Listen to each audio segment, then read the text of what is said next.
どうも、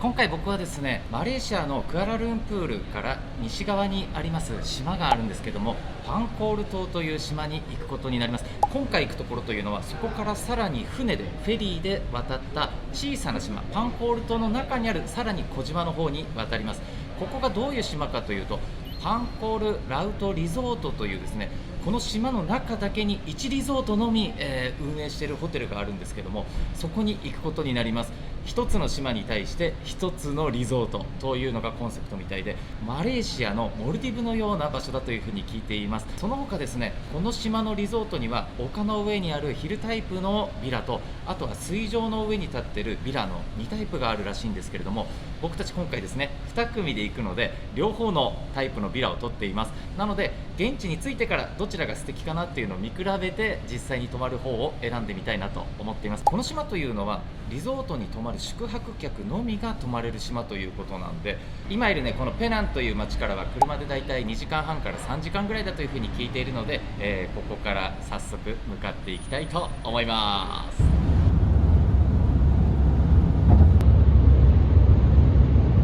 はい、フェリーの乗り場まで着きました。ここまで来るのに約2時間半ぐらいかかりました。ペナンから。この後ろがホテルのすでにラウンジになるらしいんですよ。ラウンジがなんと港に着いてます。まだ島には着いていないので、これから島に行くのにフェリーに乗るんですけど、その前にここでチェックインする必要があるんですね。島に入る前にチェックインを済ますと、そういう風になってるので、今ユッキーさんがねチェックインしてくれてます。でこちらがラウンジの様子になります。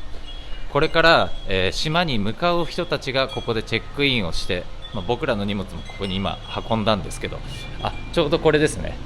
これが僕らの荷物になるんですけど、ここで荷物を下ろして今チェックインをしているところです。はい、中のラウンジの様子はこのような状況になっています。はい、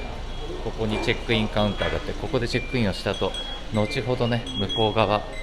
船見えますかね。これ待合室で今待っている人たちなんですけど、このラウンジを抜けるともうすぐそこが港になっていて、そうこのような待合室になってるんですけど、ほらいくつか船がね止まってますけど、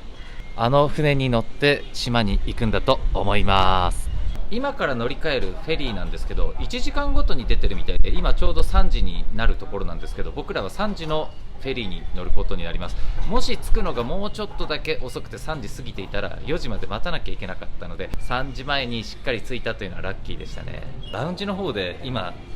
バイバイみんなねマレーシアの人ね本当友好的ですぐね動画とか回してると手振ってくれたりとか挨拶してくれるんですけど、今もちょっとそういう感じでした。で言いかけてたんですけど、僕らここのラウンジで待ってて今約15分ぐらい待ってたんで、今3時10分ぐらいにはもうなるんですけど、ようやくフェリーに乗れます。この船です、この船。はい、じゃあどんどん進んでいきたいと思います。いやーなんかワクワクしますね。こちらがフェリー乗り場、手前のフェリーに乗るみたいです。こっちにもねこういう同じタイプの同じ型のフェリーありますけど、はい、ライフジャケット着ていよいよ今動き出しましたよ。ほらほらわかる、動いてるんですよ。いやー素敵ですね。後ろの景色がやっぱいいよね、この波が立っていく感じね。いよいよ出発です。出発しました。いやー船って何度乗ってもいいですね。ちょっと結構揺れが大きいです。今日は最初の頃はそんな波強くなかったんだけど、結構ね船が波と波の間に落ちるような感覚になる時がたまにあります。揺れるんで船酔いしそうです。見てください、ビラが見えてきました。今船が出てからおよそ10分15分ぐらいだと思うんですけど、すぐに着きましたね。あれが僕たちが今回泊まる水上ビラになってます。まもなく接岸です。いいな。わー結構海綺麗ですよ。はい、なかなかね綺麗な海なんじゃないでしょうか。海の色はなかなか綺麗です。でこれから接岸します。はい、じゃあ降ります。上陸です。島に上陸しました。これが僕らが乗ってきた船なんですけれども、見てください。結構綺麗ですよ、海。すごい。そして向こう側に見えるのがビラですね。僕たちが泊まるビラはあちらにあります。ヒルタイプのもあるので、後ほど部屋を見た上でどちらに泊まるかを判断したいと思うんですけれども、いや素敵。ほらすごい素敵じゃないですかこれ。おー、透明度結構あります。わ、こっちの海の方が全然綺麗じゃん。おー、最高です。なんか細長い魚が泳いでます。なんだこれ、なんていう魚かわかんないんですけど、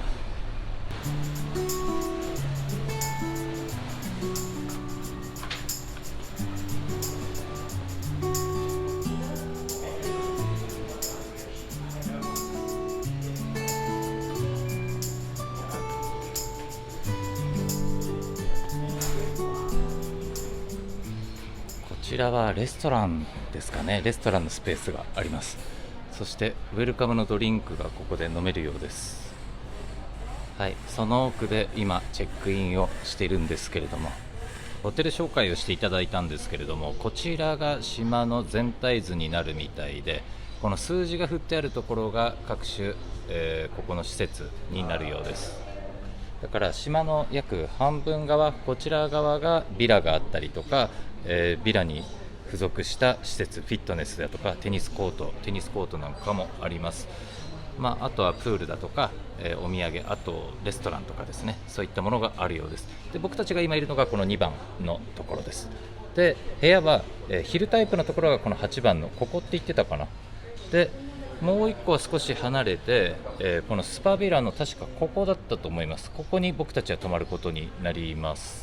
で、面白いのがいろんなアクティビティあるらしいんですけど、ジェットスキーとかマリンスポーツ系は少し少ないらしいんですが、ジェットスキーは少なくてもないって言ってました。シュノーケリングとか、あとは船で釣りに連れてってくれるっていうことなんで、今日はすごい波高いんで、明日もし波が少し収まってるようだったら考えてもいいかなと思います。その他にジャングルトレイル、こちらですね、ジャングルトレイルといって、ここですね、明日なんか探検に連れてってくれるらしいんですよ。ジャングルのような感じになってるらしいんですけど、その中を歩いて渡るということで30分から1時間ぐらいのコースらしいんですけど、これがね見どころがあってとても楽しいということなんで、ぜひこれは参加して明日試してみたいと思っています。はい、今バギーで部屋に運んでもらうんですけど、相乗りで相席で他の方々と同じバギーになってますね。でバギーで走ってもらって分かるんですけど、結構急勾配がありますね。しかも遠そうだな。これ今ヒルタイプのビラの方に行くところなんですけれども、結構急勾配で長いです、道も。なので歩くと少し遠いかもしれない。こちらがヒルタイプのビラで318というタイプの部屋なんですけれども、真正面にテニスコートがあります。ここは使うかどうかわかんないんですけど、このような作りになってます。今入っていきたいと思います。はい、鏡があって、でこちらはただの、化粧台というかね、ここで化粧台にもなってるのか、化粧台ですね。そしてこちらが浴槽があるんですね。大きな浴槽があってすごい素敵です。広い、かなりね広い浴槽があります。すごい素敵ですね。もうザ・リゾートといった感じです。で洗面所があるんですけども、反対側対照的な作りになってるんですけども、こちらにも洗面所があります。で特徴的なのが、ここほら海のね近くだというところで、足を洗える専用のこの水道、蛇口が2タイプついてるんですね。さらにその横にはトイレが設置されています。トイレも綺麗ですね。反対側はシャワールーム、シャワールームになってます。あ、もう行かなきゃいけないということで急いでこの後撮っていきたいと思います。で、部屋になります。こちらがベッドがこのような状況です。ソファーがあり、デスクがあって、はい、テラスも小さいけれどもついてる、そういう部屋になります。ではもう一個の部屋を見に行きたいと思います。今から水上のスパビラに移動するところなんですけども、この敷地結構広くて、歩いたらとんでもなく歩くことになってしまう。とんでもないって言っても歩けない範囲ではないんですけれども、まあ遠いので、それでシャトルバスがね、ここ巡回してるらしいんですよ、敷地内を。なのでシャトルバスを停留所で待って、今からもう一つのビラに行くことになります。で、このシャトルバスだいたい10分から15分間隔で回ってくるみたいなので、施設内での移動は歩くか、もしくはこのシャトルバスをその都度待って利用する必要がありそうです。移動はこれしか手段がなさそうなので、ちょっとね、この部分は我慢しなければいけないかもしれないですね。部屋の電話で0番を押すと、若干早めに迎えに来てくれるっていうようなことも可能らしいんですけども、どのぐらい早く来てくれますかって聞いたところ、それはちょっと約束はできないけれども、ここのシャトルバスで待ってるよりは若干早くなるんじゃないですかというような、ちょっとアバウトな、説明を受けました。今バスが来ました。これがシャトルバスのようですね。これに乗って今から水上ビラの方に、スパビラの方に運んでもらうことになります。はい、停留所に着きました。こちらが僕らの泊まるスパビラの近くのバス停留所になります。なので今から歩いてここからは移動するようです。ここにはビレッジ、スパビレッジと書かれてますね。スパビレッジの入り口がこちらになるみたいです。で、ここなんだろうな、お土産屋ですね。こちらは停留所の真横にお土産屋があります。では中の方歩いて行ってみたいと思います。庭があってね、プールがある。プール、ほら、ここのプールは入りながら海を眺められる、そういうプールですね。素敵で、奥の方にビラが見えますね。あそこの一棟に泊まるということです。じゃあどんどんと歩いて行ってみたいと思います。ほら、素敵なスペースですよ。こちらは何だろうな、ここは何だろう、何の目的で使うのかちょっと分かんないですけど、待合室なんだろうな。ここでもしかしたらお茶とか飲めたりするのかな。いや、そういうサービスはやってなさそうですね。ここはただくつろぐだけのスペースかもしれないです。で、皆さんちょっと先に行ってしまったので、どんどん追いかけたいと思います。素敵ですね。ここはプールだ。はい、プールです。このプールは素敵ですね。プールに浸かりながら海がもう目の前です。なのでこういう角度で海やプールを覗き込むこともできます。これは素敵ですね。で、ここにも、なんだろう、ここにもレストランみたいなものがありますね。バーかな。バーです。ここはバーになってるみたいですね。バーになってます。このバーは素敵ですね。すごいわ。風が強いのがちょっと今気になるけど、それ以外はで、ちょっと軽食も食べれるみたい。ハロー。いや、素敵です。一組プールを利用してる他の宿泊客もいらっしゃいますね。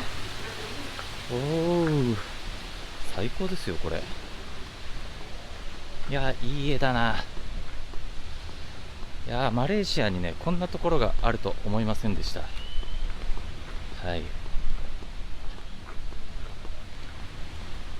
ここにも、これもレストランではないな。これもおそらくくつろげるようなスペースとして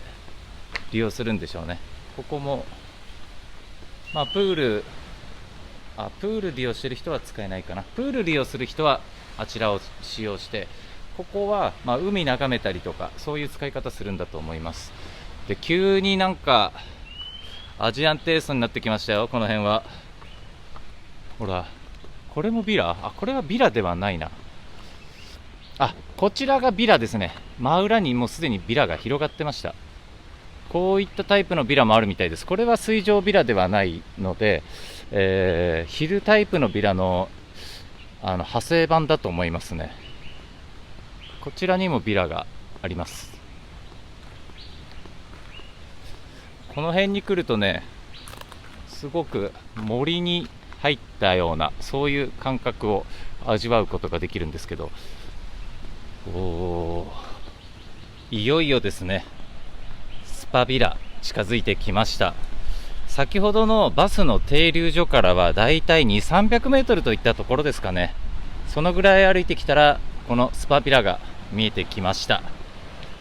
スパビラ801から822という部屋まであるようですね。波の音がすごい。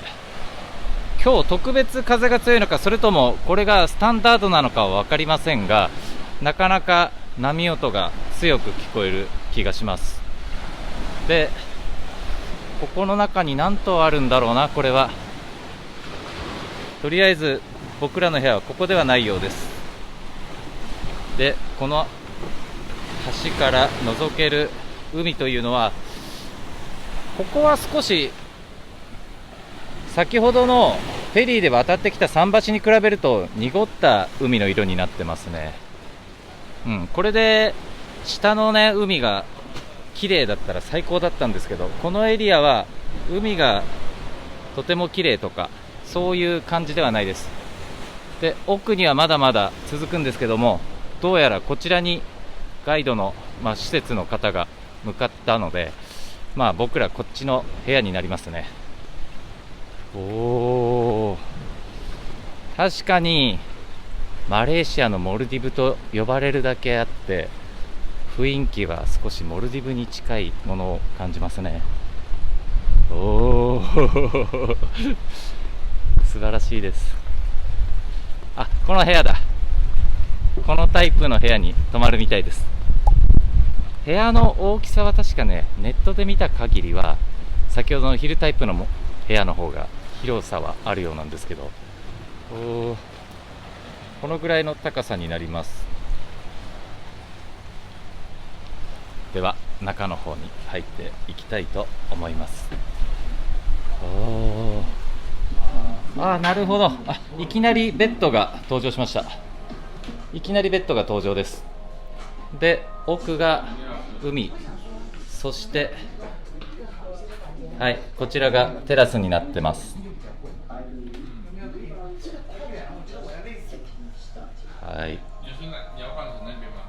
テレビがあり、こちらに来ると洗面所、そしてトイレがむき出しというか、特にトイレのスペースは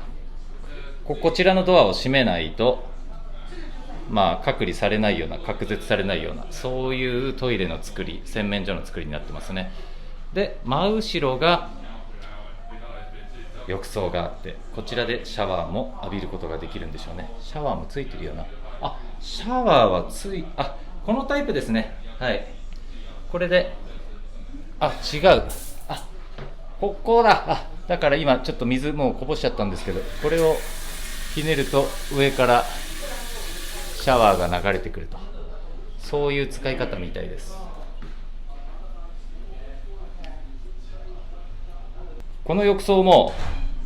そちらの窓を開けると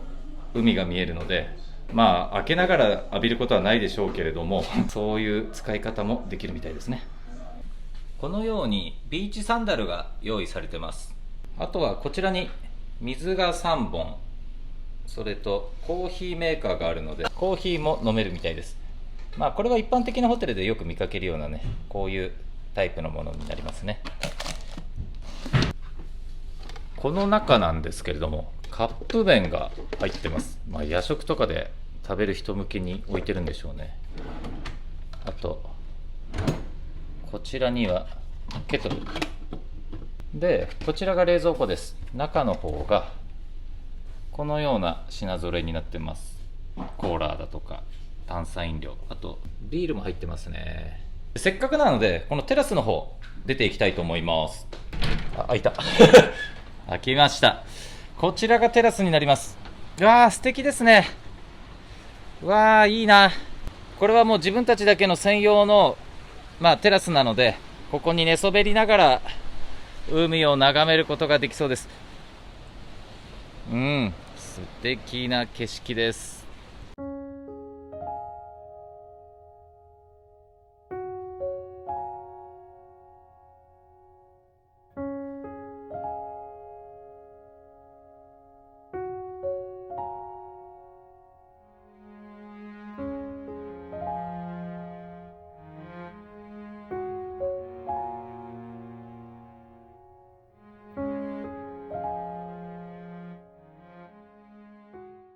ペナンからだいたい3時間半、4時間かな、4時間ぐらいですね。少しの長旅でしたけれども、ようやく着いて今はほっとしてます。そしてこの雄大な景色を見て、今はとても明日以降の活動がワクワクしてます。今日はもうね、もうディナー取るぐらいしか多分遊んだりはできないのかなって思うんですけれども、素敵な数日間になりそうです。ディナーまで時間があるので、このプールサイドバーで今お酒を飲んでいます。しかも5時で本当はここ終了らしいんですけど、なんか気を利かせてくれて、このスタッフさんがいいよ飲んでもっていうことでドリンクだけサービスしてくれるっていうことでドリンクをいただきました。こちらは値段がね、僕が頼んだ札幌だと120リンギットで、カールスバーグだと100リンギット、このような形で値段が、別払いになりますね、ホテルとは。はい、今ですね停留所4つあるらしいんですけど、その中で一番最後の停留所ですね。さっき僕らの、泊まったビラ、そして、津田くんたちが泊まってる昼タイプのビラの停留所、そしてホテルのエントランスのビラ、そして最後の停留所がここにあって、これが一番遠い停留所になってました。でここビーチがあるんですけど、ビーチサイドも、バーがあって、そこで飲めるということなんで、食事前に今2つ目のバーに移動をして、そこでもちょっと軽く飲んでみたいと思ってます。今島探検なんですけど、こっちには結構ね開けたビーチがあります。来てみて分かりました。この島面白くて、山と海が合体してるような、そういう島ですね。結構小高い山があって、ものすごい高いとかっていう全然そういう山ではないんですが、まあまあ急勾配もあるし、はい、坂道は歩いたらなかなか大変だろうなって、そういう坂になってます。で見てください、今夕日がサンセットの時間なんですけど、夕日が沈むね時間帯で海がすごくねキラキラ光ってて、直視すると少し眩しいぐらいですね。でバーがあちらなんですけど、少しだけビーチ行ってみましょうか。うわ素敵ですよここ。こっちはほら波も穏やかで、今たくさんの人が海に入って遊んでいます。すごい。でこっちはねもうキラキラしてね、全然今目開けてるのが辛いんですけど、ここは素敵ですね。ビラにね来たここの宿泊の皆さんが、子供たちもここだったら波が穏やかなんで遊べるんで、おそらく海の中に今入ってるのは子供たちが多いですね。こっちのビーチはいいな、遊べるビーチになってます。僕らのいたねビラ側は風強くて波も高かったので、ここにはシャワーが浴びれるスペースがありますね。シャワーがあって、はい、どんどん行ってみたいと思います。海をね眺めながら行ってみましょうか。素敵ですよ。いやこの島もね本当にすごい素敵。これがバースペースだ。これがお店になっていて、外にこのようなテーブルが並んでいます。で海をこう眺めながらお酒飲んだりソフトドリンク楽しんだり、おそらく軽食なんかも頼めるんだと思います。ここはチャップマンズバーというバーになるみたいです。軽食も頼めますね。チャップマンズバー、チャップマンと関係があるんだなこれ。ちなみにこれがメニューになりますね。暑いは暑いですけど、海風も流れてくるし、とても過ごしやすい気温なんじゃないかなというふうに感じてます。見てください、こちらにバラの花束があって、ちょっと不自然だなと思ったんですよ。このバーにね、ほらひっそりと花束があるじゃないですか。こちらなんでってね、中国人のスタッフがいたんで、中国人のスタッフに聞いたんですけど、そしたらどうやら今ここのビーチに来てる宿泊客の中に、これからプロポーズを仕掛けようとしてる宿泊客がいるみたいで、ホテル側に頼んで、協力を頼んで、で向こう側でサプライズのプロポーズをこれから行うということらしいです。で向こうにちょっとね、砂浜に結婚してくださいって Will you marry me っていうことで、その文字を書いた、サプライズがあるらしくてまあちょっとせっかくなんでね、そこを覗かせていただきたいなと思います。ちなみにですね、砂浜はすごく白くてサラサラしたような砂浜になっていますね。でここやっぱり木とか森もねあるので、モンキーが出るらしいんですよ。なので部屋は必ず鍵閉めてくれっていう風に言われました。じゃないと入ってくることとかがあるらしくて、たまに入ってくるということなんで、ビラの方の鍵は絶対閉めてくれっていう風に注意を受けてます。面白いですよね。でたどり着きました。こちらが砂浜に書かれたプロポーズの言葉です。 Will you marry me って書いてありますね。バラの花束が添えられてて、うわー、どうなるんでしょうね。ちょっと僕がここの砂浜にいる間にこのプロポーズが見れるんだったら、ちょっと遠目から見たいなとは思うんですけれども、ちょっとなんか一言ながらワクワクしますね。やっぱ2人で間違いなさそうです。後ろからスタッフがサプライズに協力してる、多分このスタッフが手元にさっき花束持ってました。多分様子見て、間違いなく2人ですね、きっと。今サプライズが済みました。喜んでます。うわー、ここで花束が出るんでしょうか。女性喜んでます。ひざまずいて、うわー、おめでたいですね。花束が出てきました。うわー、幸せの瞬間を垣間見てしまいました。うわー、素敵ですね。奇跡のすごい幸福な瞬間に立ち会っちゃいました幸せな気持ちいただきながら、僕もこの後食事の時間が近づいてきたんで、そちらのレストランに向かいたいと思います。ディナーに今向かうんですけれども、それがこちらの方になりますね。奥にある中華レストラン、ここがなかなか評判が高いレストランだということで、今そこに向かっています。こっち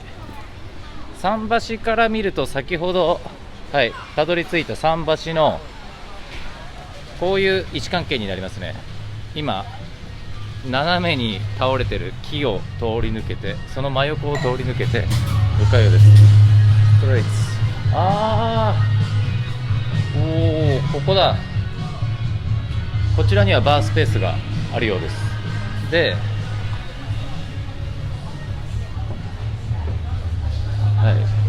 中華レストラン、全部ね開放されてる。室内というより半室内半室外というような作りのレストランになってます。だからあれですね、エアコンは効いていませんね。エアコンは効いてないけど、このように天井に扇風機が回ってるので、それで風が通ってるので、涼しさは感じることができます。今日はこちらの席でご飯を食べることになります。チキンと多分フィッシュ系の何かだと思います。こちらエビの料理と牛肉の料理、あとは空心菜炒めですね。こちらは豚かチキンかちょっと分かんないですけど、チキンかな。食べてみれば分かる。豆腐の炒めたものに炒めてないあんかけが乗ってますね。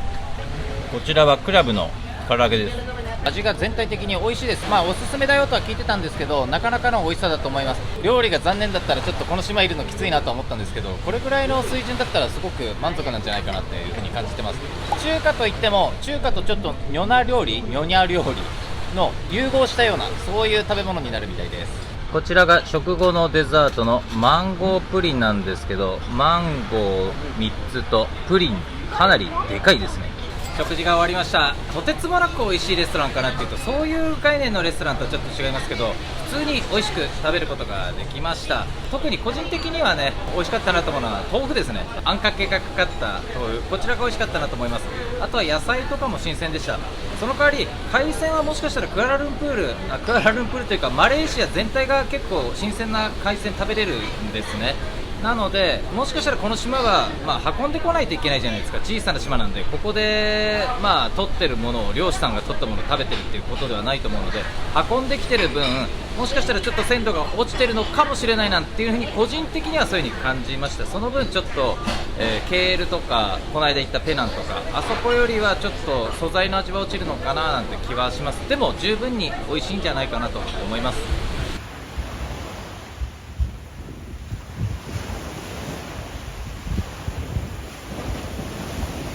はい、こちらが夜の部屋の風景です。夜はね、普通のホテルっていう雰囲気ですね。ただやっぱり耳すますとね、波の音聞こえるんですよ。こちらが夜の部屋から眺めることができる風景です。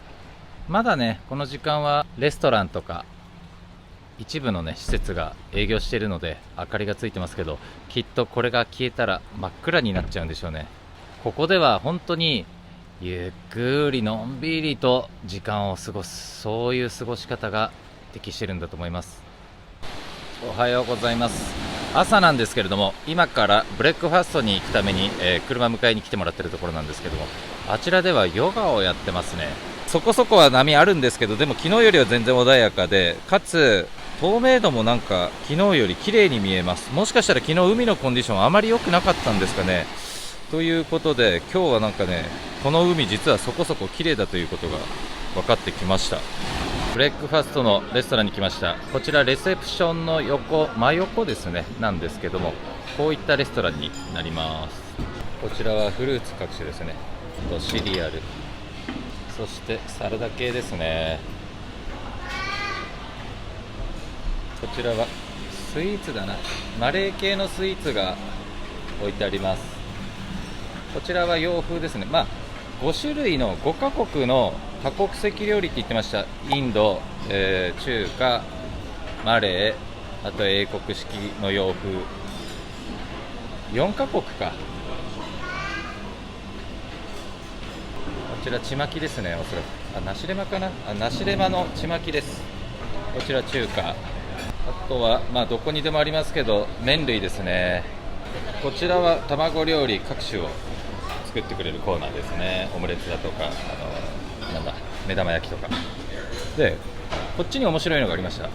こにフルーツが並んでるんですけど、フルーツとかあとセロリとか絞りたてのねジュースをここでその場で作ってくれます。オレンジとか切ったりしてくれてミキサーにかけて、これはすごい素敵だなと思いました。あまり朝そんなに食べる習慣ないので、僕はパイナップル大好きなのでパイナップルと、あとこちらのサラダですね、多分パパイヤサラダだと思います。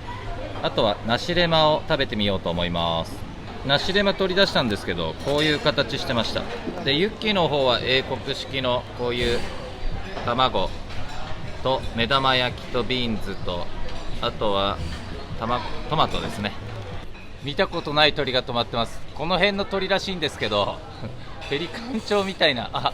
いなくなっちゃう。なんかすごくくちばしが長くて可愛らしい鳥がいます。本当は朝9時半にだと思っていたジャングルウォーキング、森を探検するっていうアクティビティがあったんですけど、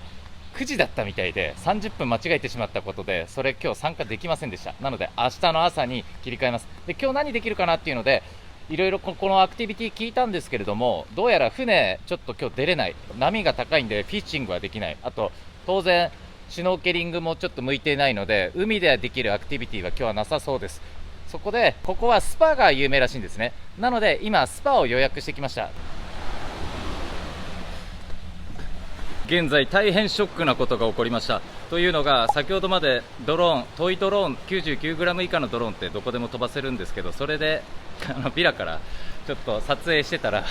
風に飛ばされて戻ってこれなくなっちゃって、水没しちゃいました。めちゃくちゃショックですもうしょうがないんで、もう時間も来ちゃったんで、とりあえずスパのね時間が今来てるんで、スパを受けに行きたいと思います。もうドローンなくなって超ショックなんですけどそんな風吹いてないように見えるじゃないですか。波高いんですけど、めちゃくちゃ吹いてるわけじゃないんですよ。それでも飛んでっちゃって戻ってこれなくなっちゃって、これぐらいの風でもダメなんだなっていうの、いい勉強台になりました。トイドローン使ってる方はこういう海で使うとき気をつけてください。対してこれぐらいの波でいうと、このぐらいの波が吹く、波が立つ風でもダメになるみたいです。いやマジショックです。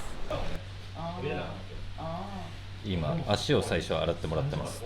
足を今叩いてくれてるんですけど、小槌みたいので、こちらがですねマッサージスパを受ける前に体を清めるスペースみたいです。今誰もいないので撮っていいって言われたんですけど、基本的にスパの間は、カメラ禁止みたいなので、ここちょっと自分たちだけだということで今撮らせてもらいました。他の方がいるときはこれ撮っちゃいけないみたいです。はい、スパの方終わりました。100分のコースで680リンギットということだったんですけど、この100分の中にはプラス45分で体を清めて、シャワーしたりとか、あとは温泉に浸かったりとか、そういうコーナーも含まれていました。なのでトータルすると145分という時間になります。ユッキーは他のリゾートで受けるスパのレベルで比べるとバンヤンツリーとか、そういったところの方がいいんじゃないのっていうふうには言ってましたけど、個人的にはそこでなりに満足でした。で、僕たちが受けたのはこういうタイプの施設で、室内のですねで受けました。もう1個ね開放感ある、こういうこの後ろのタイプも、これはエアコンなしのパターンで、こっちがエアコンがついてる方の、若干こっちの方が高いんですけど、こっちのスパで僕たちは受けました。でこの室内タイプのスパに関しては、クーラーも効いてて、快適だし、室内の衛生面もすごく綺麗で整ってて、そこも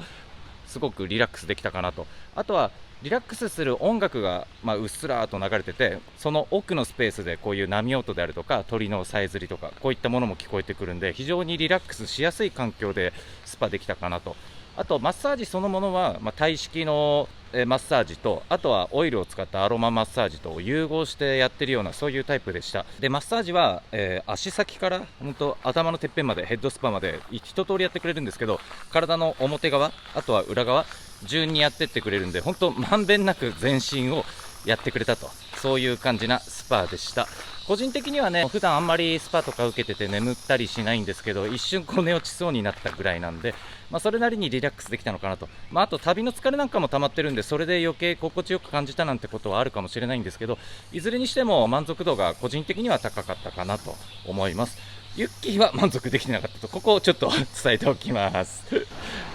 3時間ぐらいドローンなくしてから時間が経ってるんで、この辺にもしうまくドローンが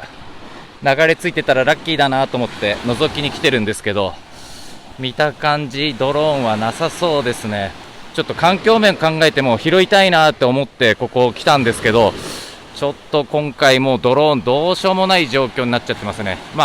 防水加工されてないはずなので、落ちちゃった時点でドローンとしては使えない、それはもう諦めてるし、もう割り切ってはいるんですけれども、せめてねドローンの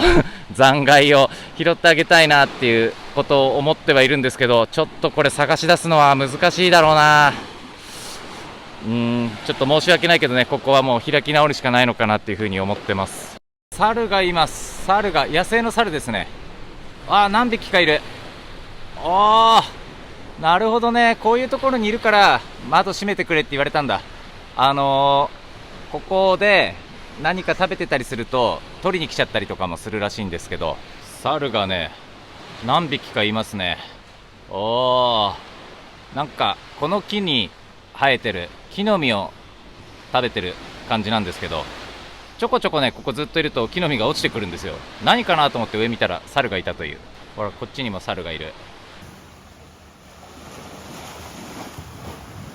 ディナーの時間になりました。ディナーはですね、このホテルで一番格式が高い、予約しないと入ることも難しいって言われているフィッシャーマンズコーブという洋風のレストランに来ています。でここドレスコードしないとダメなので、一応僕もさっきこれちょっと襟付きのものを持ってなかったので、これ先ほど買ってきました。ただ中入っちゃうと T シャツになっちゃっても OK みたいです。これだけねちょっと外なんで暑いので、正直ねずっと着てるのは暑いんですよ。なので中に入るまではドレスコードが必要みたいです。ここはね結構有名人とかもたくさん使ってるみたいで、なかなかの有名なレストランではあるらしいんですけども、美味しさの方はちょっと正直食べてみないとはっきり分かりません。ただ一番のねすごくおすすめだっていうことなんで、昨日の中華とここが有名だということなんで、今日はこちらのレストランでディナーを食べたいと思います。ちなみにここは子供がダメみたいです。12歳以下だったかな。12歳以下の子供ダメなんで、大人だけが使える、レストランになってます。パンはもちもちしててめちゃくちゃうまかったです。で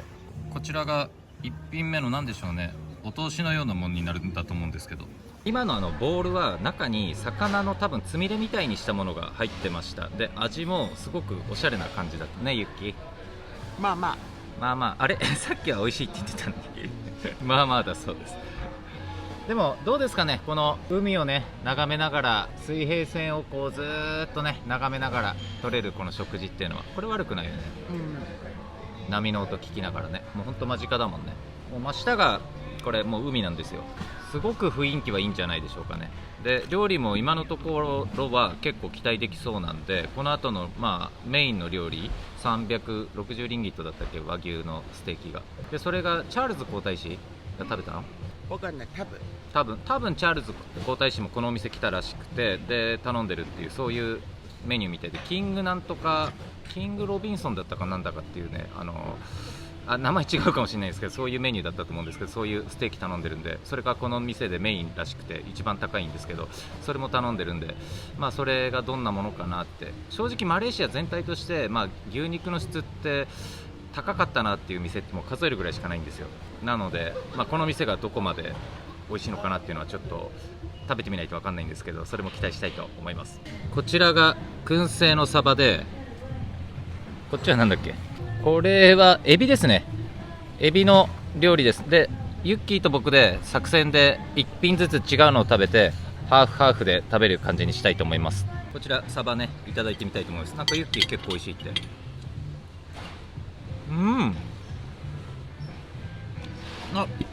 美味しい。これ燻製の香りが口の中に入れた瞬間ふわっとして、魚の臭みがうまく消えてますね。すごい美味しいと思う。なかなかいいお店だ。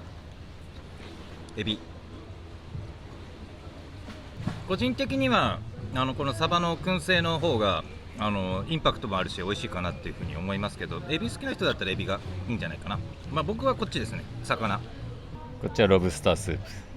半分飲もうよ。交換。これも交換でね飲みましょう。こっちがオーガニックトマトか。こっちはオーガニックトマトスープ。こんなスープで見たことない。本当だね、面白いね。味はどう？うまいけど全くトマトの味はしない。うまいけどトマトの味はしない。スープとして美味しいけどトマトの味じゃないんだ。割っていいですか？いいよいいよ。つみれみたいだね。なんか割ってもトマトには見えませんで。なんだろうね、何がトマトなんだろう。エッセンスが入ってんだろうけど何かしら。トマトの酸味がするんですよ。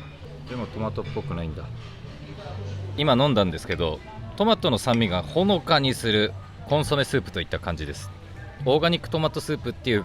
なんかネーミングからはちょっとかけ離れた名前かな、味かなって。そっちは美味しい？エビのこっちも普通のロブスターのロブスターのスープ。おー、美味しいんだ。それなりにね、悪くはない。夕日の時間でもう日が沈んでるんですけど、すごいピンク色の空になってきました。太陽がね、夕日が海に反射してこういう色になってますけど、すごい綺麗です。いやー、のどかでいいわ。このディナーは素敵ですね。本当に海が真下で、もう波を聞きながら、静かな波音を聞きながらのディナー、心が落ち着きます。非日常の体験ですね。これは本当に素敵です。箸休めとしてソルベが運ばれてきました。メイン料理が運ばれてきました。こちら魚のハタを使った料理みたいです。で和牛はちょっともう食べちゃってるんですけど、これがキングなんとかというメニューで、一番高くて一番このお店で売りの料理みたいなんですけど、ユッキー曰く和牛じゃないと。でも悪くない。悪くないのね。はい、こちらも半分ずつにしてシェアしたいと思います。これハタかな。ハタとは書いてあったけど、これ多分タイだよ。タイ？はい。タイの料理？タイだ。タイだ。美味しいですか？悪くない。悪くない。鮮度は？美味しいよ。おー、じゃあいいですね。どっちかというとこっちの方がいい。あー、僕もステーキ食べてみたいと思います。うん、牛の味はすごい美味しいです。美味しいと思う。ソースも美味しい。デミグラスソース。じゃあハタと書かれてるけどユッキーはタイのこちら食べてみたいと思います。ダメ。美味しい。確かにハタっていうよりはタイっぽいね。タイだよね。ハタって翻訳出てきたんですけどタイっぽいです。残すところもうデザートのみになりました。マンゴーのスイーツを頼みました。でこのお店なんですけど全体として味は決して悪くないです。めちゃくちゃ美味しいかっていうと一流のレストランっていう感じまでいかないです。ただそれなりに美味しいんじゃないかなというふうに思います。リゾート全体として全てこういうオープン式の室内がないんですよ。レストランもそうだしエントランスもそうだし全てが開放式になってるので室外になってるんですね。屋根はあるんですけどエアコンがないんですよ。今なんかはねほとんど無風に近いんで外でご飯を食べて、僕なんか今お酒も飲んじゃってるんでちょっと今日海でも泳いだから日焼けも多少してると思うんですけど体に熱が溜まっちゃってて結構暑いんですよね。そうするとこういう環境下でずっとご飯食べてるっていう風になると、若干ちょっと暑くて暑さが気になっちゃうかなっていうのは1個ありました。でもう1個はご飯実は僕たち7時半に予約してて7時に入ったんですね。で30分早く来ても入れてくれたっていうその対応はすごい素敵だなと思ったんですけど、ただねメインに来るまで2時間10分ぐらい待ちました。そんなにたくさんの量を頼んでるわけじゃないんですけどメインの牛肉とか魚が出てくるまでここまで2時間あって真ん中はね30分ぐらい前の料理食べてから待ってるんですよ。運ばれてくるペースが若干遅いかなって感じました。これねマレーシア全体に言えることなんですけどこのホテルだけじゃなくて大体遅いです。マレーシアは運ばれてくるのが。で店によっては急に一気に運ばれてくる全ての料理が一気に来るみたいな店もあるしで比較的今までも多分レストラン100軒以上マレーシアあらゆるところで食べてるんですけど大体ね中華系は早いです。中華料理とか中国人がオーナーとかって店は大体早いです。ただマレー系とかその他の、民族というか人種の方々が、やられてるレストランというのは大体ね一品一品運ばれてくるまでにすごい時間かかります。日本の、ペース日本のスタイルで楽しむというよりは、ゆっくりゆっくり味わって本当に感謝しながら食べるっていう、そういうのがいいのかなと思います。マンゴー食べたいと思います。バニラアイスをマンゴーのソースとタピオカと混ぜながらこういう感じで食べるっていうそういうデザートだと思います。味は決して悪くないけどちょっと若干個人的には甘いかなと。もうちょっと甘さが控えめだと個人的なテイストとしてはベストかなという感じです。でも悪くはないです。3日目の朝を迎えています。今日はこれから森の中を歩くというアクティビティをします。ここではガイドの方が動物見かけたらこの動物はこんなだよとかそういうガイドをしながら運んでってくれるということでめちゃくちゃ楽しい体験になるよっていう風な噂を聞いてこの申し込みをしました。これがこの島でのね最後のアクティビティ体験になると思うんですけれどもこの体験を終えたら元の島へ戻してもらって僕たちの今回のこの旅は終わりとなります。こちらでは泊まったらコウモリがねいるということでまだ始まって10分ぐらいなんですけれどもかなりゆっくりなペースで進みます。歩くのも遅いし一個一個進んでいくのが遅いようです。これがだいたい1時間から1時間半ぐらい続くらしいんですけど、今日ねご一緒している中国の団体がいるんですけど、割と比較的見た感じ年配の方が多いので多分そういうスペースに合わせて進んでるからこの時間なのかもしれません。いずれにしてもね暑さがすごいんでこのペースでずっとね日差し受けながら進んでいくと結構体力的にはきついかもしれないです。朝の時間が太陽の光加減なのかわからないですけど一番透明度が高く見えますね。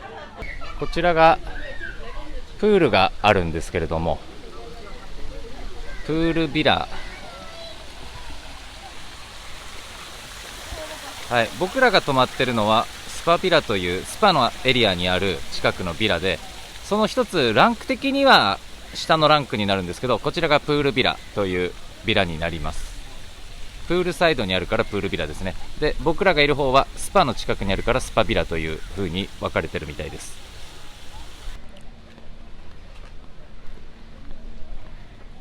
あ、また止まりました。ここには何がいるんでしょうね。何いるんだろうな。ガイドの方の話によると、ここはよくモンキーが現れるエリアらしいんですけど、今日はねその猿がいないですね。昨日多分海辺で見たあのモンキーだと思うんですけれども、この島にはご家族の猿の軍団がいて、一つの群れにだいたい15匹ぐらいいるということです。なので 5×75 匹ぐらいいるのかな、島に。うわ、すごいわこれ。ものすごい量の魚の稚魚ですね、これ。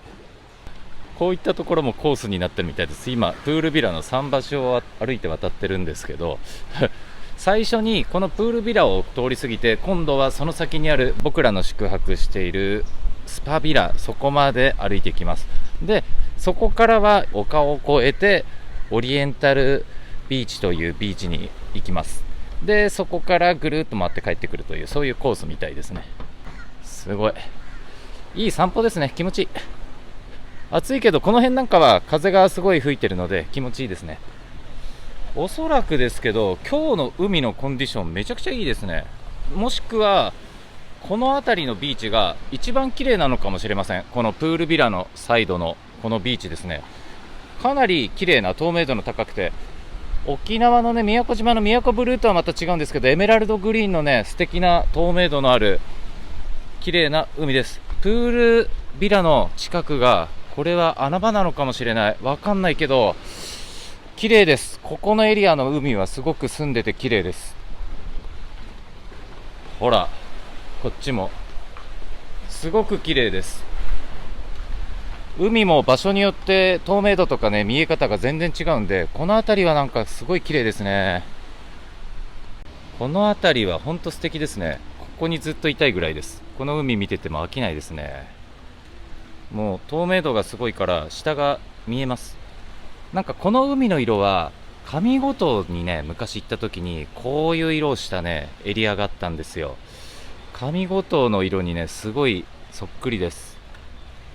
宮古島とかのねブルーとはまたちょっと一味違ったブルーなんですけど、いやーこれなんか癒される色ですね。これなんかずっといられるな。だけどあんな遥か遠くに歩いていっちゃってるんで、今追いかけたいと思います。このエリアってこの数日間全然来てなかったんですよ。プールビラってまた僕たちの泊まってる宿泊スペースとは宿泊エリアとは違うので、それでこの辺りはノーマークだったんですね。でも歩かなきゃこの景色発見できなかったんで、このツアーに参加してすごく良かったなと今思ってます。もしこの海の綺麗さを見ないで帰ってたらちょっと損してた気がします。こちらは以前はチャイニーズレストランとして使われてたみたいですけど、今はこのようなちょっとした休憩スポットになってますね。今このツアーの中でも休憩として軽く使われました。いやーちょっと飽きないこの海の色、すごい素敵です。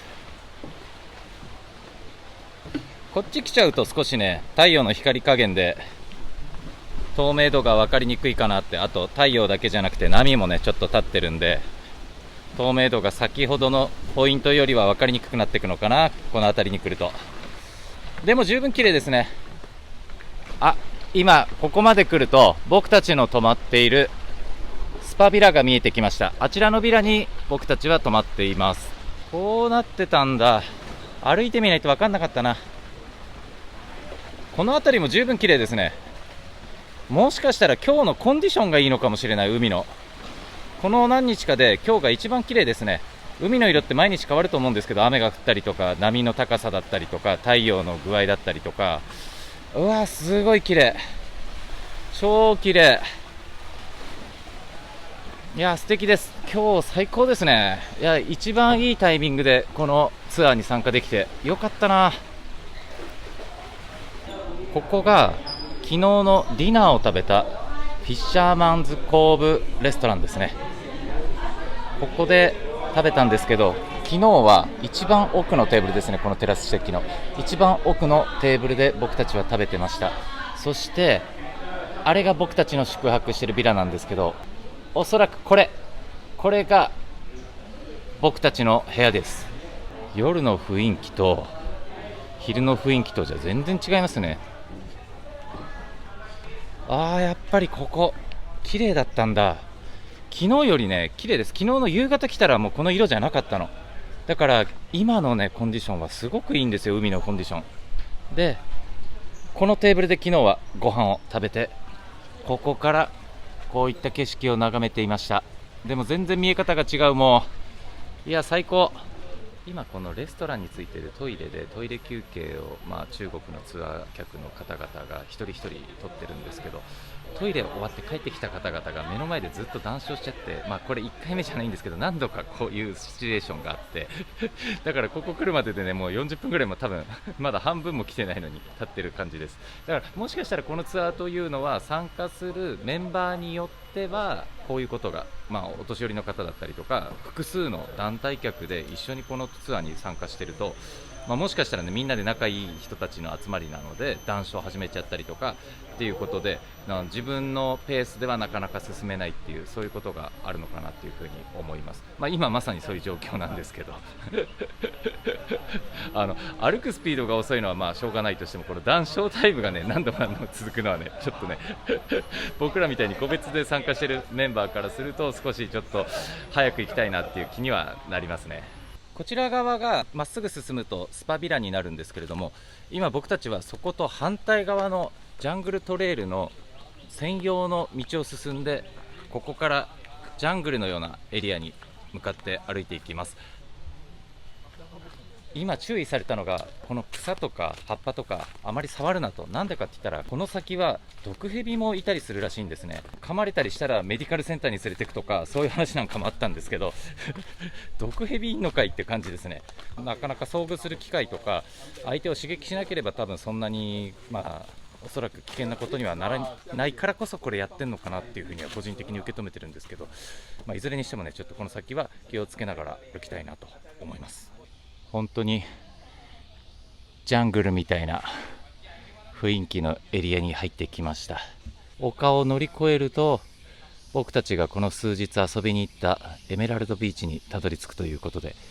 そんなに距離はないらしいんですけれども、こういったところをもうしばらく進むようです。傾斜がかなり急なエリアにたどり着いてきてます。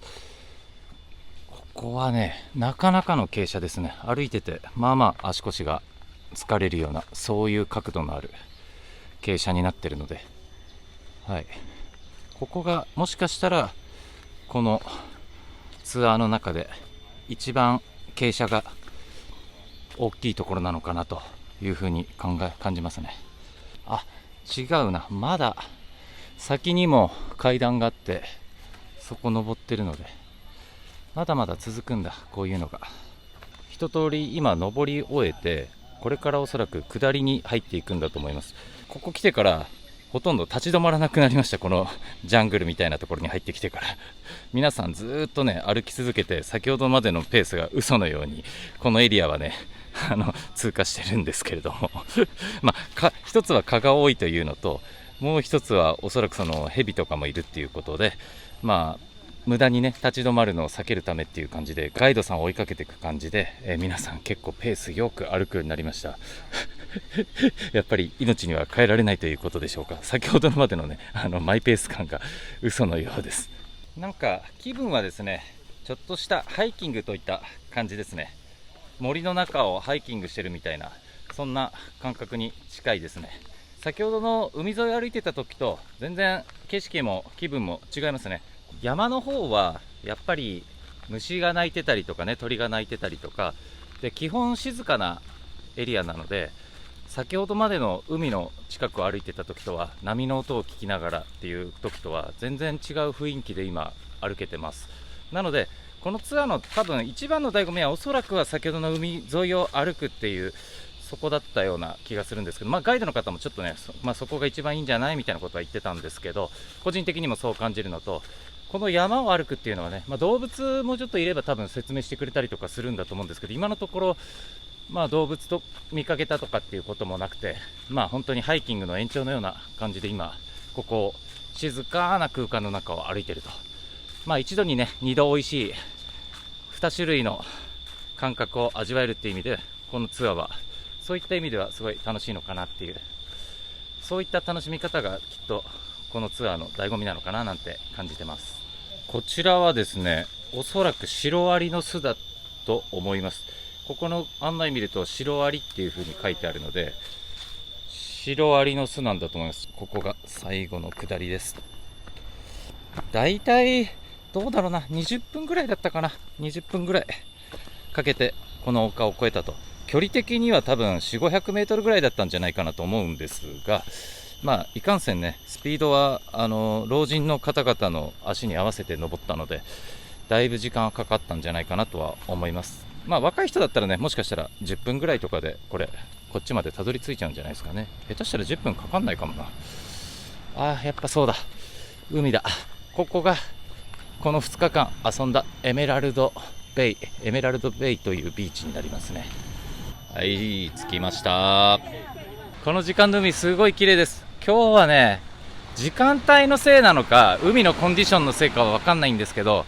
とても綺麗です。昨日よりも全然綺麗。しかもこの時間だと海に入ってる人がいなくて、午前中の今10時半ぐらいなんですが、いやー、昨日のビーチが全然違う海に見える。昨日より全然綺麗。今日この海を見れて帰れるのは最高です。どうやらジャングルトレイルはこれにて終了のようです。ここが終点となりました。ガイドの方がお年寄りの方々多かったじゃないですか。で、かなり時間もかかっちゃって足腰も辛そうだったので、皆さんまだ続けますかっていうお話をしたところ、もうここでバスに乗って帰りますというようなことだったので、それでこの後はね、この海沿いをずっと歩いて帰るっていうコースが残ってはいるらしいんですけども、今回のトレイルに関してはこれで最後になったみたいです。なのでもうツアーの方は終了ということになりました。もうあとはね、このビーチを見て、満足したので、ここでランチを食べてその後は帰りたいと思います。今自分たちのスパビラへ戻ってきたんですけれども、やっぱりね、今日の海は綺麗なんだ。昨日や一昨日とは全然色が違います。これがこの海の持っているポテンシャルなんでしょうね。これが本来のポテンシャルなんですね、きっとね。すごい、戻ってきたらやっぱり綺麗。透明度がね、全然違います。一昨日来た時はそこまで正直綺麗は綺麗だけど、めちゃくちゃ綺麗だなまではいかなかったんですけど、今日の海は最高の色です。透明度が抜群です。わー、素晴らしい。プールビラの方の色が綺麗なのかなっていう風にちょっと一瞬思ったりもしたんですけれども、全然僕たちが泊まるこのスパビラの海の色も綺麗です。ただ先ほどの海の方がより白さがあったような気がするんですけれども、ここも十分綺麗です。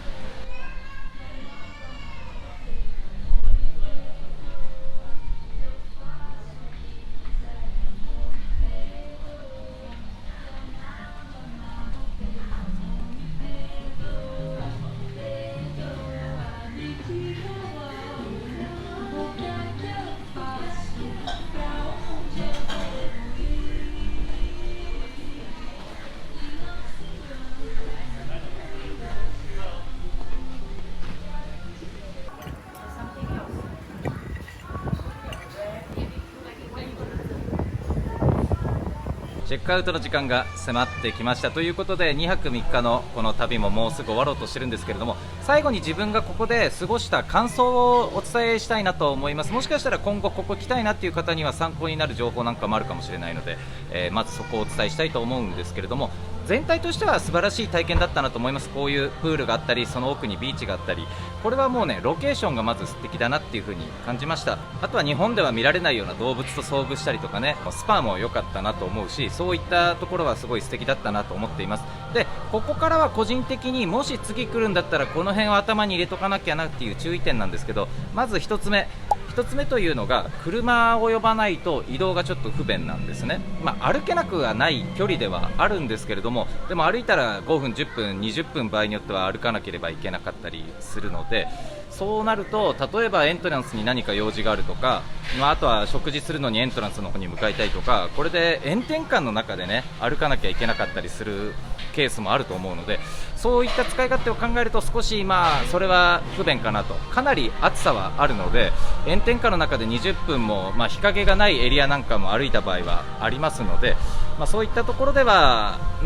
車がね10分20分は呼んでから待つのが割と多かったなっていう印象なので、ここはちょっと注意点かなと思います。で2つ目というのがレストランがね比較的早く終わってしまうんですよ。一番遅いレストランでも中央にあるエントランスの真横にあるレストランが11時まで、夜中の11時までなんですけど、バーがねいくつかあるんですが施設内に、ただそこが一番遅くても11時には終わってしまうということで、それ以降はもう部屋にこもってゆっくりと過ごしたりとか、部屋の中に備え付けのビールが2本ほど我々の部屋にはあったんですけど、それがフリードリンクで頼める唯一のお酒ということで、お酒好きな方にとってはもしかしたらちょっとその辺は物足りなくなってしまうのかもしれません。でこの島に来るならば多分ですけれども、最低でも僕は2泊3日とか3泊4日はした方がいいと感じました。というのが今日最後にこのお伝えできたようにコンディションがめちゃくちゃいいじゃないですか。今日なんか海のコンディションがこういうの見れるのも多分何日かいないと、運が悪かったらマレーシアって結構スコールとかも多いところなので、スコール降ってしまうと海が濁ってしまってこういう綺麗さが見れないと思うんですね。そういったことを考えると本当にこの島の最高のコンディションを引き出すと思ったら 2,3 泊した方がいいんじゃないかなと。ただしロングステイには若干向いてないのかなというふうにも感じます。というのもサービスが、先ほども車のことも言いましたけど、まず施設内での移動がそんなに便利じゃないので、毎回どこに行くにしてもちょっと待たなきゃいけないと、これは若干不便さを若干感じたところです。であとは長くいるにはちょっとアクティビティが少ないのかなというふうにも思いました。マリンスポーツ系のねアクティビティどんなのがあるって言ったらフィッシング、船でフィッシングに連れてってくれるっていうことなんですけど、この2日間波が高かったということもあって船出せなかったんですね。でも見た感じとてつもなく大きい波かなっていうとそこまでの波じゃなかったんですけど、それでも船出してくれなかったんですよ。でそういうコンディションを考えるとフィッシングってできる条件って